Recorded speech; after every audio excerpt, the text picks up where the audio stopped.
Hello, everybody.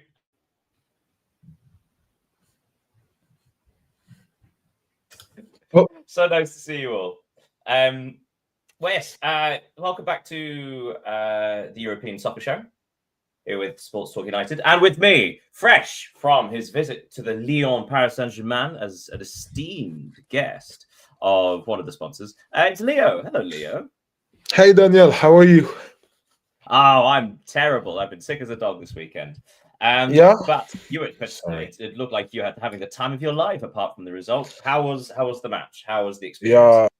Yeah, it was the first time for me to be like a VIP in a stadium. The first time I went to a stadium with how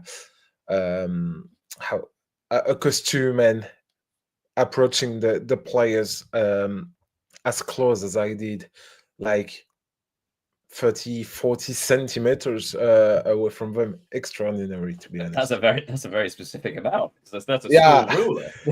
yeah. I took That mine. close. That seems too close, actually. Now I think Yeah. about it. Like, I think, Leo, you won't be invited back. Right. Okay. Well, let's dive right into it because obviously we're a day or so late. It's just so difficult getting hold of Leo these days. He's so popular. As we have the chat of League 1, let's start there. Let's start in France. So on Friday, Paris FC lost at home 1-0 to Rennes. On Saturday, Marseille defeated Brest 3-0, a triple over the Brests. Le Havre drew 1-1 at home to Nantes in a relegation battle. Monaco continued to confuse and befuddle and enrage as they lost at home 4-1 against surprised title challengers Lens. And then on Sunday, Lorient and Toulouse drew 1-1. Angers defeated Auxerre 2-0 at home. Metz, my God, Metz, there's something happened to them. 3 wins on the bounce, defeating what was a pretty good Nice side, 2-1. Strasbourg defeated Lille 2-0. And of course, the big finale, Lyon 2, Paris Saint-Germain 3. Well, I think we'll end on that incredible match at that one. But we're actually going to start. We're going to start looking at. I just realised the running order. I just did a different order. I'll go back to that later. We'll start with Monaco against Lens. So a quick look at the table. Paris Saint-Germain are top on 27 points. Marseille are second on 25. And Lens are third on 25. So the first question to put your way, Leo. Lens winning 4-1 at Monaco. How good are Lens? Why? And are they legitimate challengers? Lens, or Lens in French, they changed their manager this summer. They took Pierre Sage, who previously been to Lyon, to save them from. Oh, pause 1 second. You've muted. So I suppose I'll take over from there. Yes, I think the English translation is Stonewise? Yeah, Stonewise. But it doesn't mean anything to be. I don't know. But even anyway, France, we can hear you again. Please go back. Please tell us about Lens. So yeah, Lens. They are a team 6 years ago. They were in League 2, so in the second tier of French football. They went up thanks to the COVID, and then they are just increased their level of performances. They have been playing in the Champions League, defeating Arsenal 2 seasons ago, and today they are third in the league. They just work very well as a club because they lost important players through the transfer window. We can think about Kusanov going to Manchester City, Kevin Danso to Tottenham, and they managed to replace their loss every time, and again, and to perform in Ligue 1. Today, they are, as I said, third in the table. They beat Monaco 4-1 this weekend. Have been impressive since the start of the season. And can they be a real contender for the title. It's hard to say because, of course, PSG are the real favorite. But from I don't know 12 or 13 match day now, they've been great and they deserve to be that up in the table. Yeah. Yeah, and I mean, it's so exciting. So I have written down. So in the last 6 matches in League 1, no team has taken more points than Lens. So they've taken 15 points from a possible 18, which is remarkable, really, because they have had Yeah. some difficult fixtures in that. Yeah. Looking down the list, I think second best is actually Marseille on 13 and Paris Saint-Germain on 12. But I'll tell you what, Mets aren't far behind now, are they? But yeah, so it isn't just a little. It seems like they started the season well, but it does seem that they have actually been improving as they've gone along. Yeah, and even if you talk about the first game of their season, which was a defeat to Lyon, the result was very positive for Lyon because when you watched the game, Lens dominated. They created opportunities, but they just didn't seize them. And today they are able to score a lot of goals. We can talk about how is the name? Sorry. Oh, Hudson Edward from the French striker previously at Crystal Palace.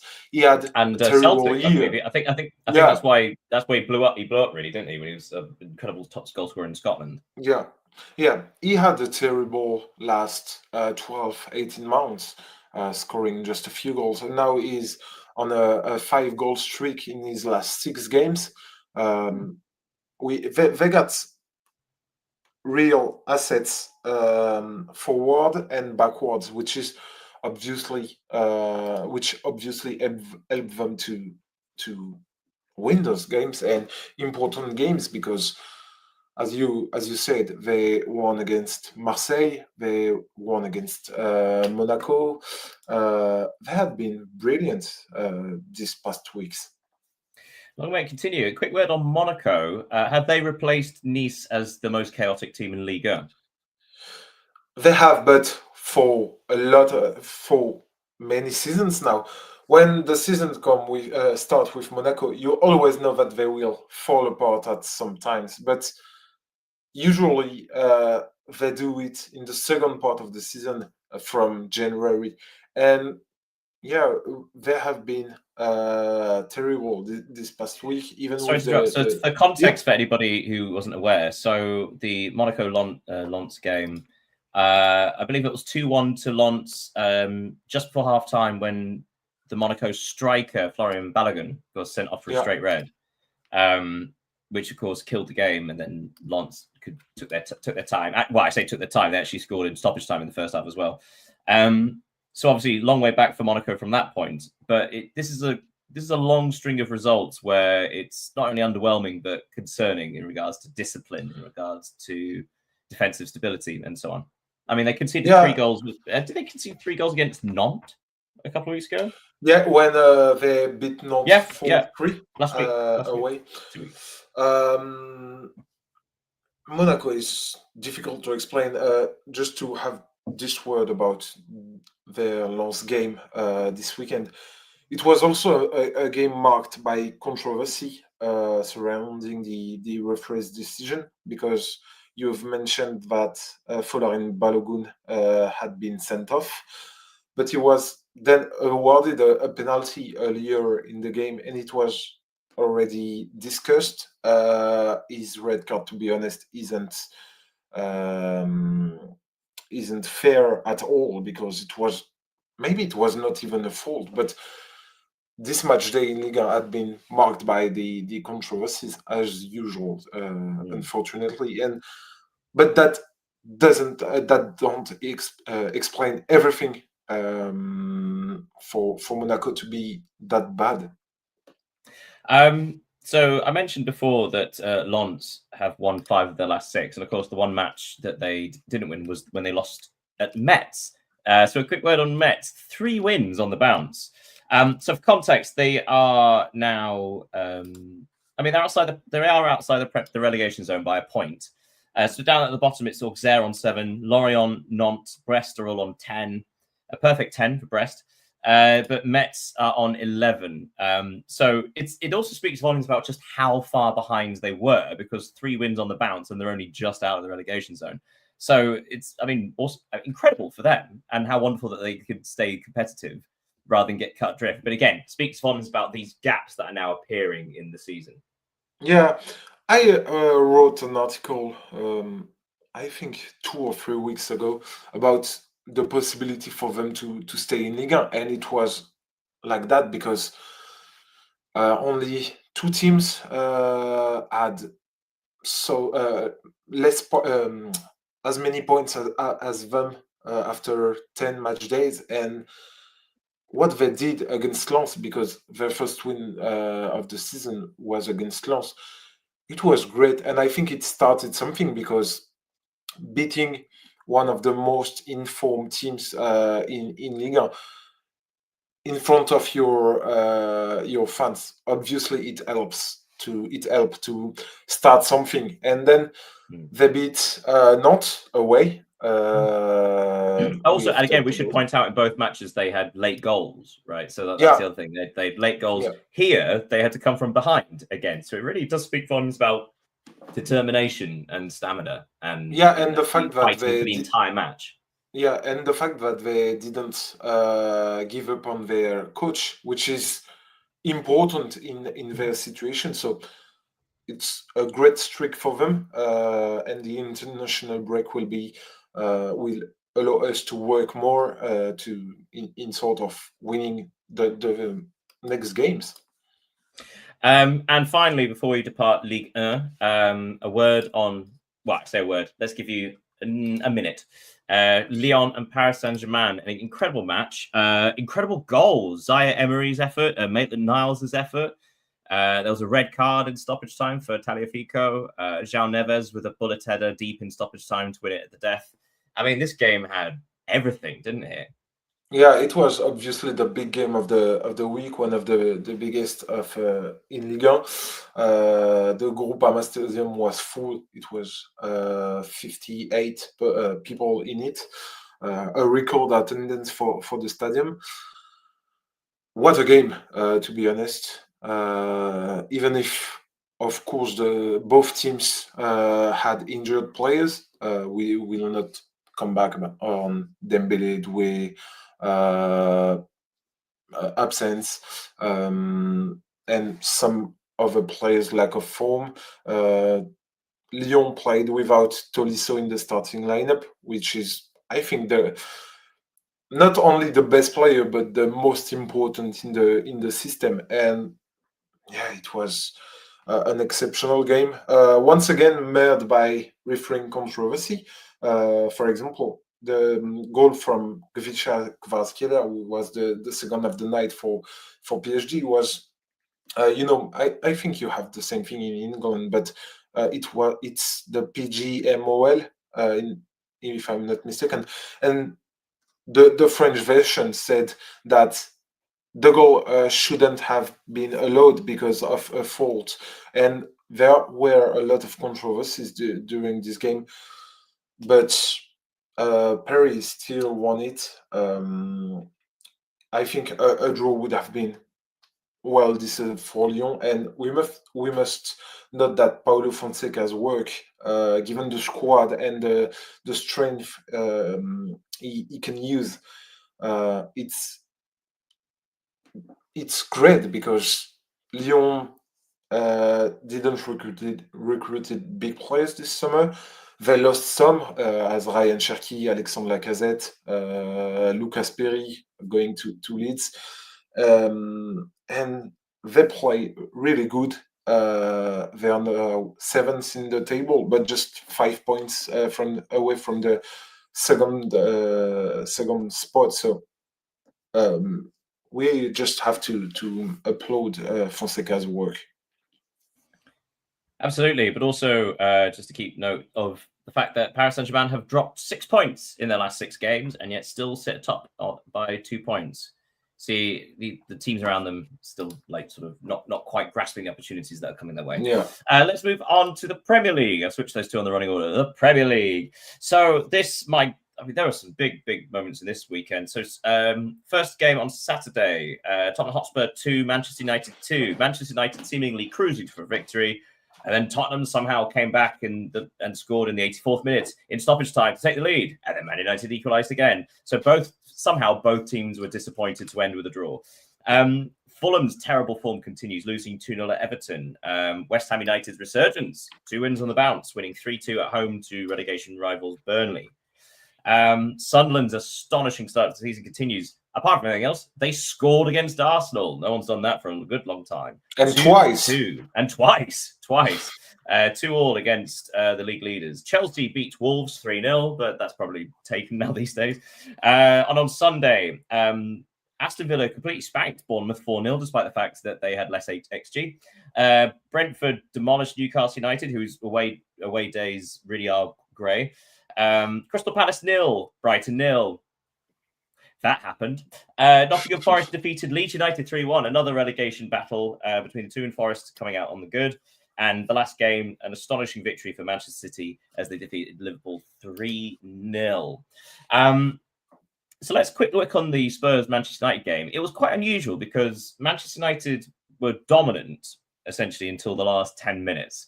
And yet somehow, I suppose we need to cut this up. So let's talk about this part first. The fact that Thomas Frank, when he made his substitutions in the second half, were roundly booed by the home crowd.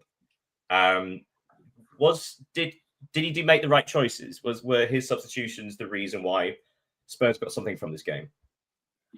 I think he was right to make the substitutions because Matisse Tel and Odobert proved decisive. Both proved decisive. So it shows that his substitutions worked. But as you said, I think Manchester United were dominant, and the draw is really deserved. It wasn't a great Premier League game, apart from the final 10-15 minutes.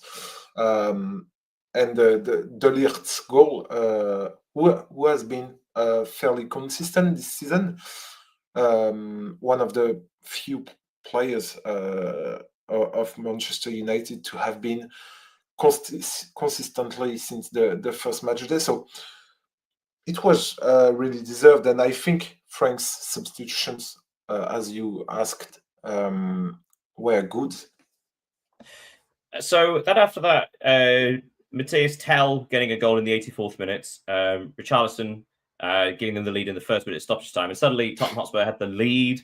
They had the momentum. They had the crowd behind them, possibly for the first time that day. Manchester United were down to 10 men after Benjamin Šeško, who did not have a good game, went off injured. And yet Manchester United equalised in the 6th minute of stoppage time, I think it was. Matthias de Ligt with a header from the corner. It's an interesting question, but who would be the more disappointed of the two? Because obviously Spurs being so awful for so much of the game, and yet leading at the end against 10 men, you expect them to close that out. Whereas Manchester United somehow let Tottenham Hotspur back into the game despite dominating for 80-something minutes. So which of the two? Which do you think of the two should be more unhappy? I think Manchester United, because Tottenham, when Richarlison scored their second goal, they were fortunate to be leading against them, and then Manchester United would have deserved a win, even if the draw is a good result for them, because playing away at the Tottenham Hotspur Stadium is, of course, difficult. Playing against Tottenham is also, but yeah, I think they can have some regrets. And if I can just have a word on Bryan Mbeumo, because he's been astonishing this season at Manchester United in their context.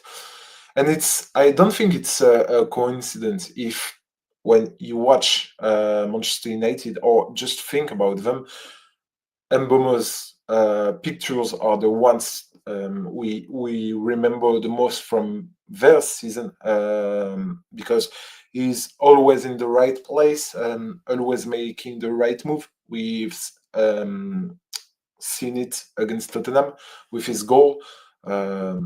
He's really positive, a positive element, one of their best recruitment in the last few years, I think. And not only on the pitch, but also off. We can read a lot of things about him, very positive in the dressing room with his partners. So great, great. So let's look at another match. We're going to go over to well, let's talk about the last one, Manchester City Liverpool. I think because there's been a small reaction from Liverpool, especially after defeating Real Madrid in the Champions League. I think people thought that Liverpool had maybe righted the ship slightly. Perhaps there was, again, a bit of momentum, a bit of belief. But Manchester City absolutely destroyed them. There was a controversial goal disallowed from Virgil van Dijk from a header from a corner. The linesman ruling that Andy Robertson was playing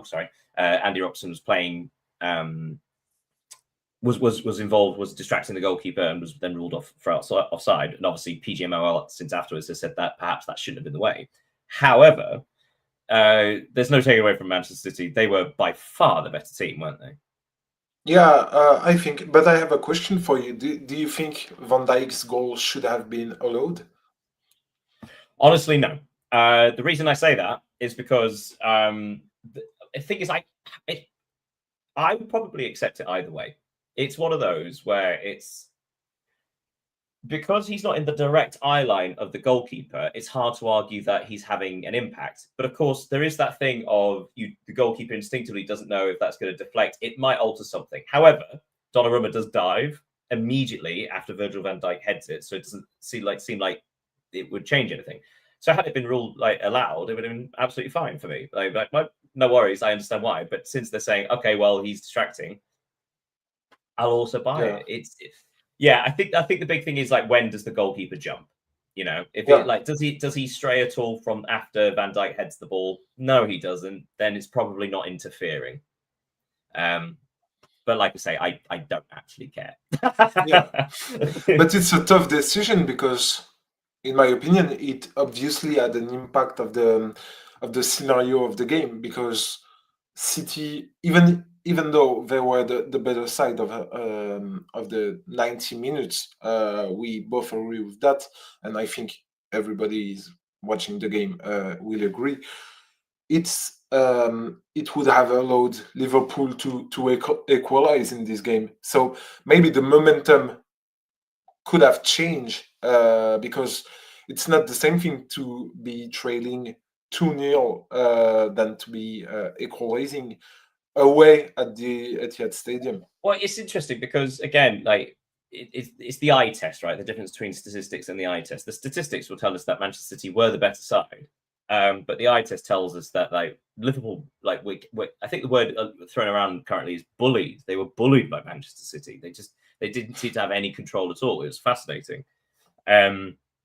Although there was an element of luck with, I think all the goals. Erling Haaland, who missed a penalty early on, he scores from a header after Konate heads the ball onto his face and it goes in. It's instinctive, but it is a bit lucky. Nico Gonzalez's shot from outside the box took a deflection. That's lucky. Jeremy Doku, it's a wonderful strike, and that can happen with world-class players. Well, is he world-class player? Maybe not. But they can, good players can always pull that out of the bag, right? So you could have said okay, well, actually, they've been a bit unfortunate in all of the goals. But when you have that many instances of okay, well, if you're going to allow them to have a shot and Haaland to have a header and this, that, and the other, at some point, luck is going to turn against you. It just so happened that it was all of them, Yeah. Okay, so let's move on. Before we move on away from the Premier League, so just a quick look at the table. So Arsenal are on 26 points, Manchester City 22, Chelsea 20.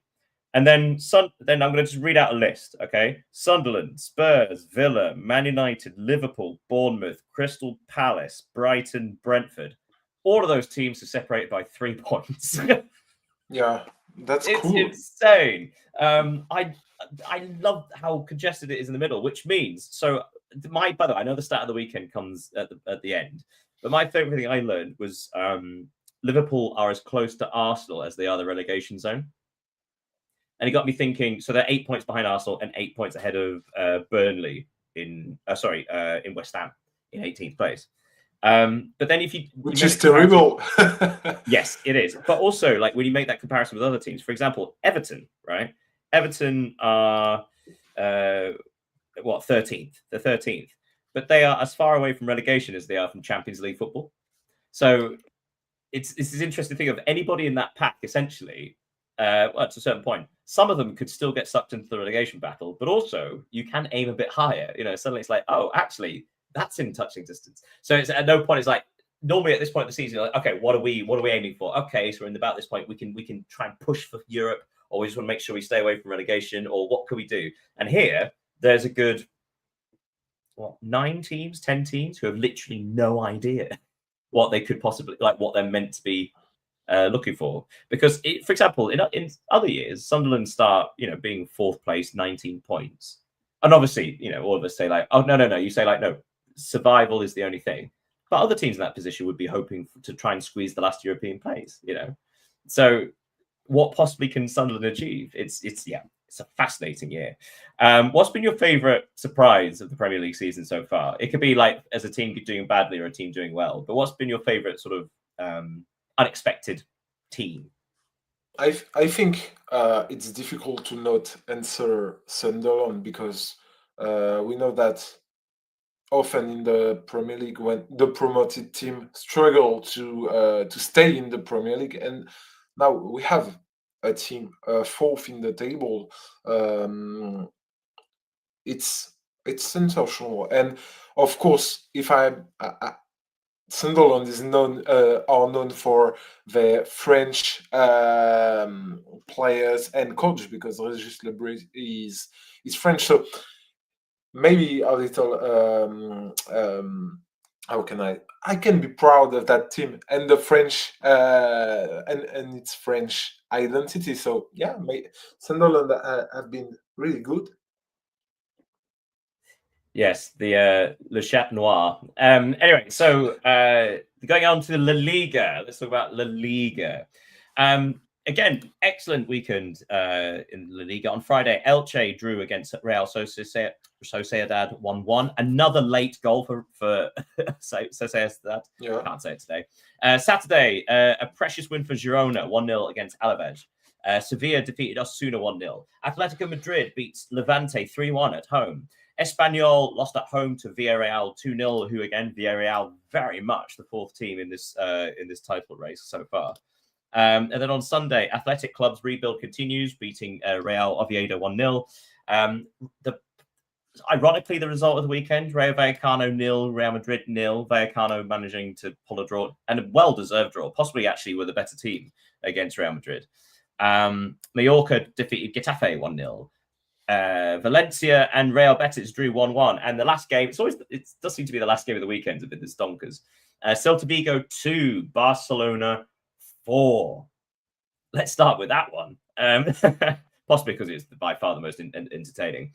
An incredible match, a real test for Barcelona. And one they came through. They had to show some real backbone. They had to show some spirit in order to get over the line against Celta Vigo. Yeah, it has always been difficult for Barcelona to win at Balaidos, Celta Vigo Stadium, and they made it with style this weekend. And the good point of this game is to show that the return of injured players, because Lewandowski, of course, was injured and he scored a hat trick against Vigo. It will be beneficial for them. They will also have Rafinha back in the next few weeks. Joan Garcia, their goalkeeper.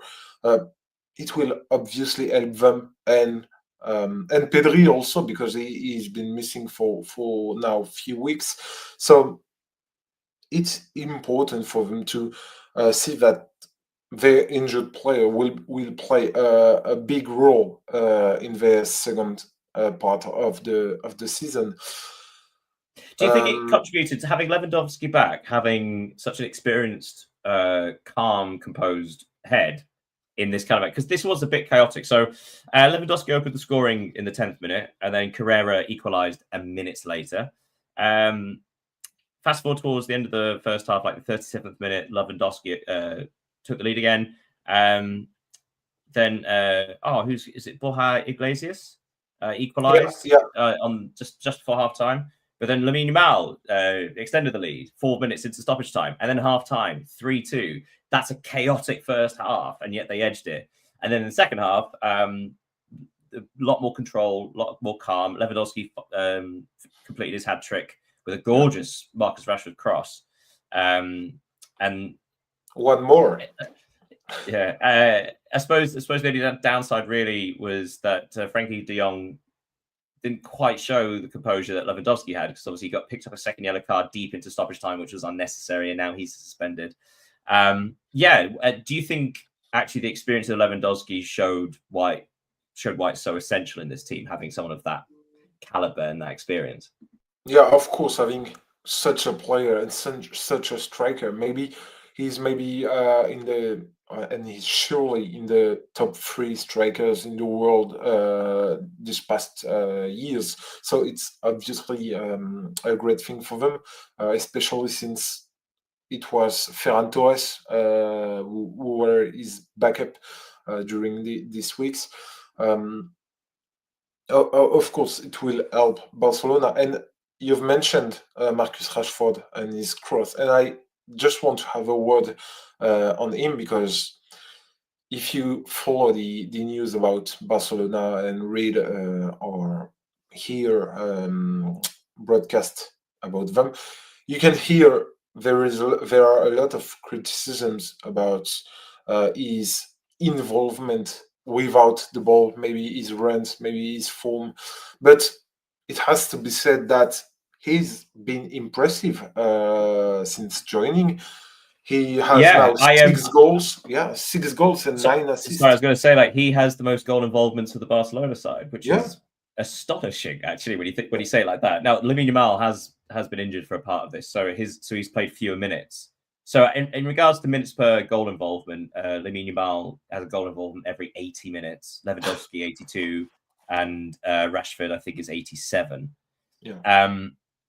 But still, the fact is, like, 6 goals, 7 assists, and I think not enough credit is given him for his assists, because it does seem like he's perhaps one of the reasons why he wasn't looking quite so good at Manchester United in the last couple of seasons was that there wasn't anybody on his wavelength, and it seems like he was surrounded by players who are on the same wavelength as he is, and therefore bringing out his creative side. Yeah, and I think in the context at Barcelona, his decisive aspect, you mentioned goals, assists, they were important because they lacked a lot of their players. We've talked about Lewandowski, Rafinha, who scored 60 goals and assists last season. So I think the main point with him was for him to be decisive and ready to play for Barcelona. And in such a big club, I think he will just improve. And maybe he will stay at the club at the end of the season, because there is a special clause in his contract for 30 million. An optional fee, but it is shockingly low, yeah. Yeah, I don't know if it's in euros or in pounds, but 35 million for a player like Marcus Rashford. We all know how talented he is. He's still young for a player, so he can be. And also, we should point out that actually the next question I was going to ask, but I think you may have just answered it. The next question I was going to ask was because obviously Lewandowski is at the end of his contract this season. Do you think there was much prospect of them giving him another year extension, considering he is still contributing? However, he is on such significant wage that actually getting him off the books would probably be beneficial. And then also, if you did want to bring in Marcus Rashford, you kind of would only be able to afford the wages of one of them. Yeah. I think quick word. Sorry to move things along because obviously, time. Quick word on Real Madrid's draw at Rayo Vallecano, 0-0. Quite flat, quite stodgy. But Rayo Vallecano, they played well, they defended brilliantly, but they seemed to look better than Real Madrid.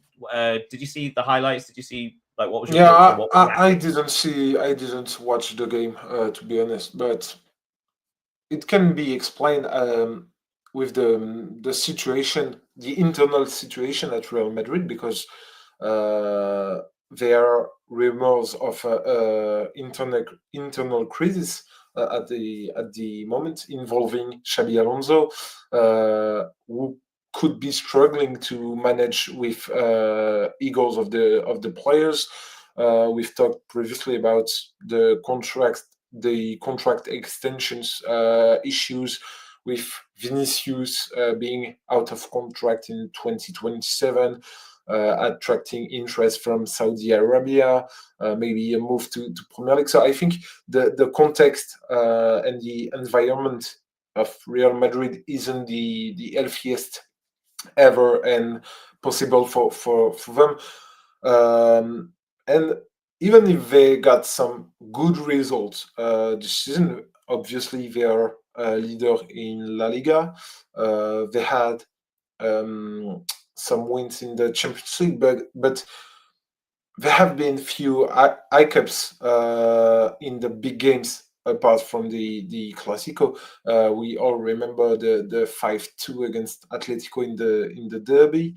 They lost to Liverpool in the Champions League. So there is, I think, last week we've talked about the possible Mbappe dependence because he's like the sole goal scorer in that team.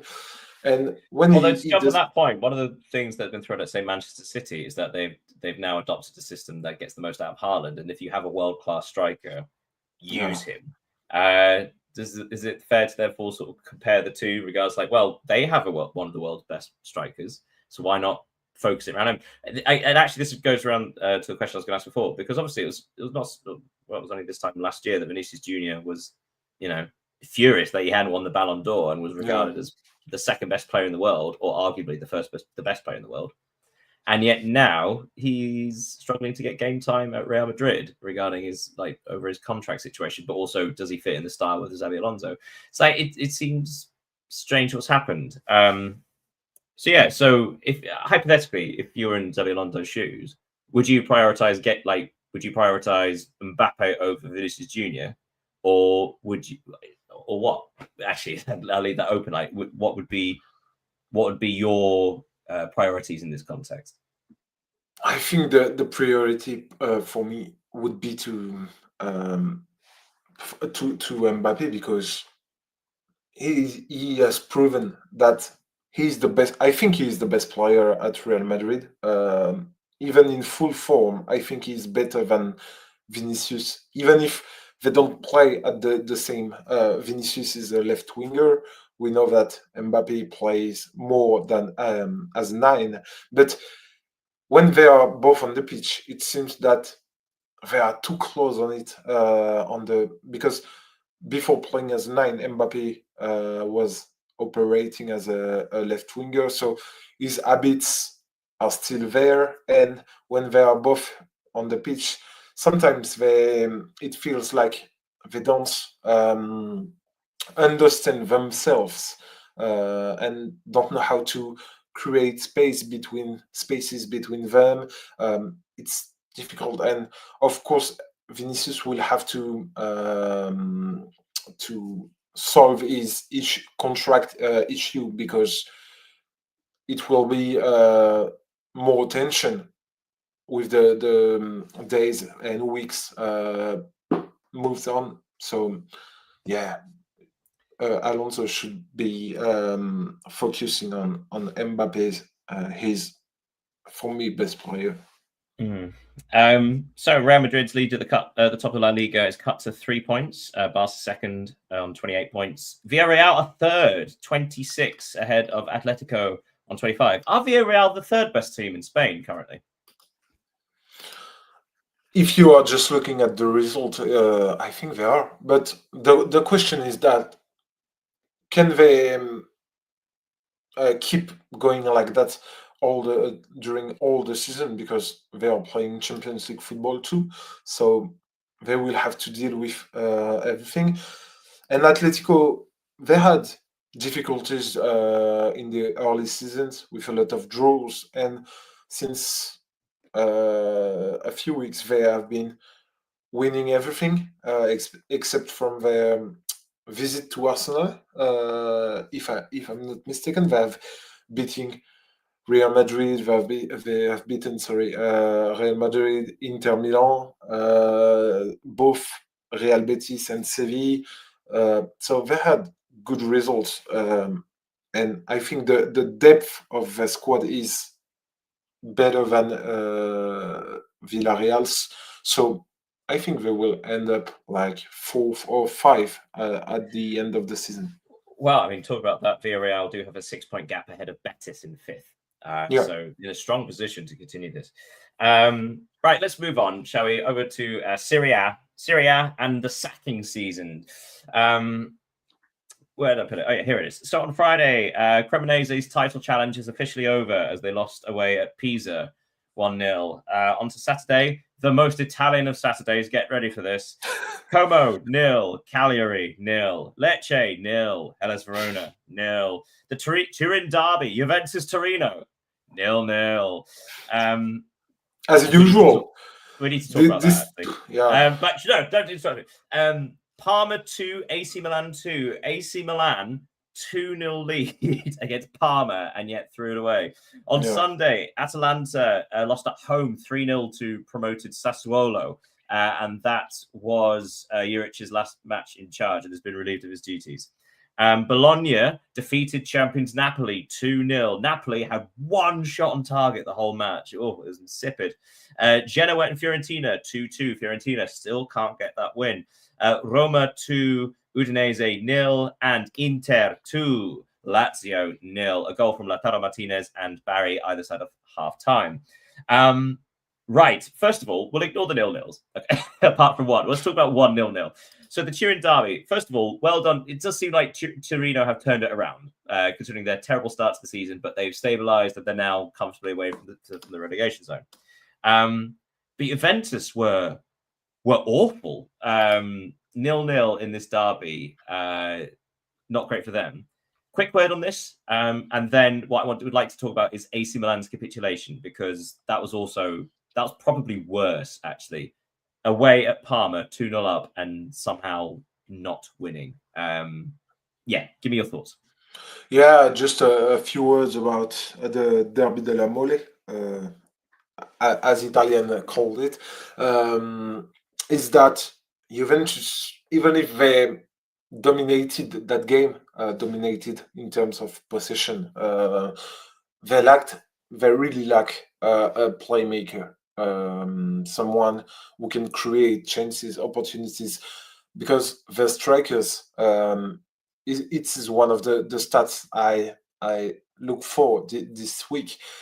They have now gone, hear me up, 50 days without a goal from open play in Serie A. So it's terrible regarding the. So again, let's think about they are so stacked up top as well. So we've got the new signings: Lois Openda, Jonathan David. You've got Vlahovic. There's someone else, isn't there? There's another striker there. Anyway, but that's just the strikers, not the forwards. You know, obviously they have like Yildiz and people like that. Yeah. But those are three strikers that would probably walk into the majority of sides across Europe, right? And yet none of them are scoring for one team. It's mad. Yeah, that's a problem, of course, because I think Juventus they want to win the title back, because they have been in a difficult situation since now two or three seasons. So they need to win those games. And this is what Spalletti will have to deal with. I think he will have to make some choices between the Serie A and the Champions League first, because I don't think this squad can play both of them. He's been hired for the next 6 months, with his contract terminated in next June. So I think the first thing is that because Juventus play with three centre backs and two wing backs, so I think he can change the system, as he did with Napoli when they won the Scudetto, going from five defenders with the wing backs to four. I think it will be something we will see after the international break. Sorry, we'll Yeah, park you there just because, again, being aware of time. So AC Milan, talk about AC Milan. Possibly the most confusing side. So top of the Serie A, Inter and Roma are on 24 points. Clean sheets galore, consistency galore. It makes sense to up there. AC Milan and Napoli are on 22 points, with Bologna now on 21, sneaking up behind. AC Milan are undefeated since the opening day when they lost to Cremonese, which you'd think. So it does seem like, okay, so actually they're third. They are undefeated since the opening weekend. They have had some good performances and good results. I mean, there was an away draw against Juventus, away at Atalanta. They won at home against Roma. These are good results. But among that, there's also a home draw against Pisa and an away draw at Parma. It does seem that they're kind of tripping themselves up, and it doesn't quite make sense. yeah, I think it's frustrated for the Milan supporters because, as you said, they managed to hold their own against the kind of big teams in the championship, but they struggle to win against this Parma, Pisa, Cremonese. They having won just only 2 points from 9 against these opponents. Of course, when you target to win the championship, it's not enough. You have to win these games, and I think it just demonstrates a lack of sharpness, both mentally because they need to. I think it's the most difficult games are this kind of games against promoted teams or weaker teams, and they have to take them like they're playing Inter Milan or Juventus, and of course they need to score more goals because when we always said that the third goal in a game is maybe the most important, and against Parma they scored two and they missed to score the third, and then Parma scored one and scored two to equalize, and it just can't happen for a team like Milan, and they should be able to put themselves ahead. Yeah, good point. And next up, who do they play? I don't know. Inter. Oh, okay. So the Milan derby. Yeah. Well, I mean, they'll probably perform for that. Right. Looking at the bottom of the table, so Parma just outside the relegation zone on 8 points. Genoa on 7, who recently fired their manager, Patrick Vieira. Hellas Verona in 19th on 6 points. And Fiorentina, bottom of the pile, 5 points. And finally, enough was enough this week when Pioli was relieved of his duties. He was sacked as manager of Fiorentina. I mean, we discussed this, I think, last week about should this have happened sooner? And I think now we know that yes, it should have done because it's been several weeks later and they still haven't won a game in that time, and are now how far behind? They are 4 points behind safety, which is actually not that much, really. You know, it's still within reach. But I mean, for context, that's how many points Como are behind AC Milan. You know, so when we say like that, like in a different context, like, oh yeah, we don't imagine Como will catch up to AC Milan, and yet. Yeah, I suppose the questions are like, have Fiorentina acted too late, and I suppose, do we realistically expect them to pull away because their squad is better than Hellas Verona's? It is better than Genoa's. It is better than Parma's. Of course, and I think it's worth to note that there is a context because last year Fiorentina ended 6th in the league. They invested a lot this summer. approximately 100 million euros, if I don't say something wrong. So, of course, seeing them at the last place of the league is a tragedy, especially since they were in European final 2 years ago. They are a big team in Serie A, so they need to change things. I don't know if it's too late. I don't.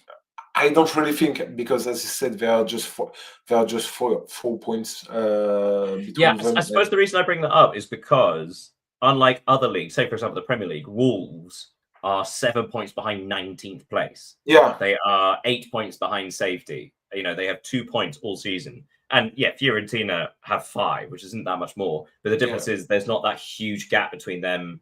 And so to give some credit to Metz, they don't have to do a Metz just to catch up, right? They are within basically a win from touching distance, which is absolutely doable. It's just it hasn't happened yet.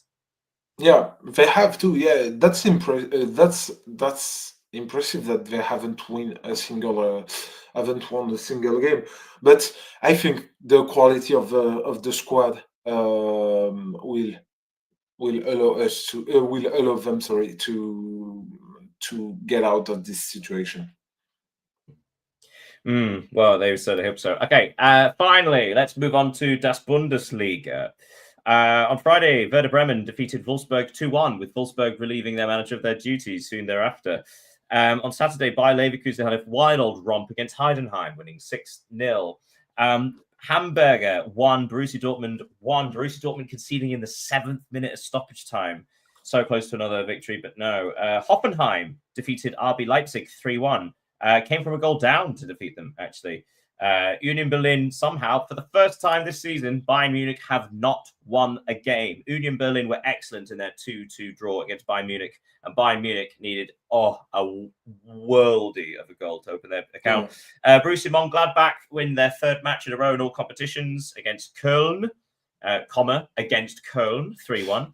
Then on Sunday, Freiburg defeated St. Pauli 2-1. Stuttgart's good form continues as they defeated Augsburg 3-2. And Eintracht Frankfurt defeated Mainz 1-0. And yes, that's another clean sheet for Frankfurt. So the big news, first of all, Bayern Munich, and we'll talk about this quite quickly. Bayern Munich finally dropped points this season. Union Berlin took the lead in the 9th minute through Durkee. And then Luis Diaz scored one of the most unique goals I've ever seen. Did you see this goal? Yeah, of course I did. Would you like to talk? Would you describe it for us?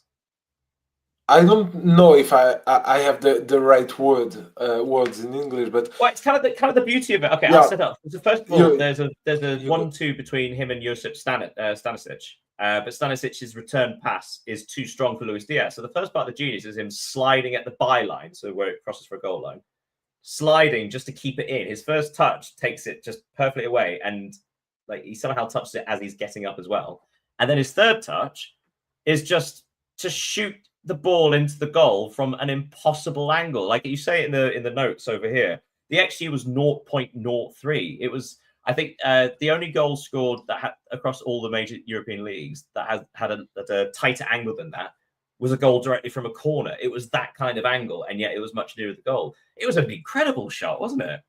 Yeah, it was. And even when you look at the highlights, you can see Pavlovic's reaction to Luis Diaz. He's like, "Oh my God, what did he do?" Because firstly, his pass to Diaz wasn't good at all, and the way Luis Diaz managed to make it a good pass and then to win back the ball and adjust the goalkeeper was exceptional. And I think it will be certainly one of the goal of the year, and maybe a Puskas future. We've had a few of those in this last couple of weeks. I was just thinking about Van der Ven's goal for Spurs in the Champions League. I think that might, but still. Is Luis Diaz the best left winger in the world right now? It's difficult to say, but I think he's maybe underrated. We've heard this summer that he was close to to join Barcelona, or at least Deco wanted him. He put a target on his back. But to say if he is the best, because we can talk about Kvaratskhelia, of course, from PSG, even Bradley Barcola, but at the moment, I don't think they are better than him. Even Rafinha, because when he will be back at Barcelona, he had a tremendous season last season, so exceptional. But yeah, maybe he is. But no, I was just thinking about Jeremy Doku. I think he's the real deal at the moment. Fair enough. Okay. Controversial choice, may I say. But Union Berlin were excellent in this game. They defended aggressively. But in fact, Diaz's shot that won a goal for Bayern seemed to be their first, I was going to say first opportunity of the game. It wasn't even an opportunity.